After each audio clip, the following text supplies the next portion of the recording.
Good morning students. आज हम लोग न्यू प्रभात स्कूल की तरफ से आप लोगों को flamingo standard 12th English literature के चैप्टर नंबर 2 का एक्सप्लेनेशन करने जा रहे हैं।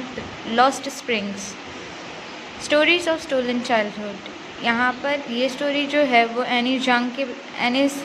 अनीस जंग द्वारा लिखी गई है, जिन्होंने 1964 में जिनका बर्थ था राउरकेला में, और उन्होंने अपना पूरा टाइम अपने एडोलेसेंस का यानी कि अपनी टीनेज का उन्होंने हैदराबाद में बिताया था।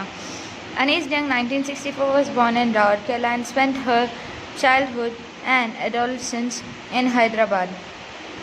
She received her education in Hyderabad and in the United States of America. Her parents were both writers. Anees Jung began her career as writer in India.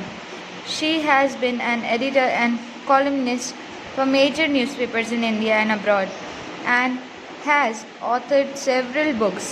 The following is an excerpt from her book Little Lost Spring, Stories of Stolen Childhood. Here she analyzes the grinding poverty and traditions which condemn these children to a life of exploitation. यहाँ पे अनीस जंग के बारे में बताया गया है, जो कि इसके राइटर हैं, जिनका बर्थ राउरकेला में हुआ था और हैदराबाद में उन्होंने अपना ज़्यादा समय बिताया, और वो उन्होंने अपनी पढ़ाई हैदराबाद और यूनाइटेड स्टेट्स ऑफ अमेरिका में उन्होंने परस्यू की, और फिर वो एक अच्छे कॉलमनिस्ट बने। कॉलमनिस्ट का मतलब होता है the one who writes articles वगैरह जो लिखते हैं, उन्हें कॉलमनिस्ट कहा जाता है। कई बड़े न्यूज़पेपर में उनके कॉलम्स आते हैं। उनके माता पिता भी राइटर थे, इसीलिए उनका भी इंटरेस्ट राइटिंग में आया।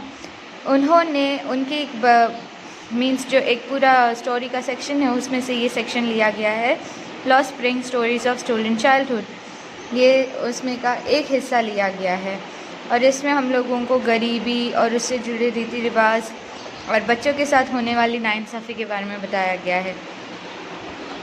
यहाँ पर हम लोग आगे देखेंगे। Sometimes I find a rupee in the garbage. Why do you do this? I ask Sahib, whom I encounter every morning scrounging for gold in the garbage dumps of my neighborhood. Sahib left his home long ago, said amidst the green field of Dhaka. His home is not even a distant memory. There were many storms that swept away their fields and homes. His mother tells him that's why they left looking for gold in the big city where he now lives. So, एक दिन मैंने साहिब से पूछा कि आप लोग ये सब क्यों करते हो। मैंने सुबह को देखा तो वो सुबह को कचरे के अंदर से सोना ढूंढने की कोशिश करता है, जो कि मेरे घर के बिल्कुल पास में ही कचरे का वो एक बड़ा एरिया है।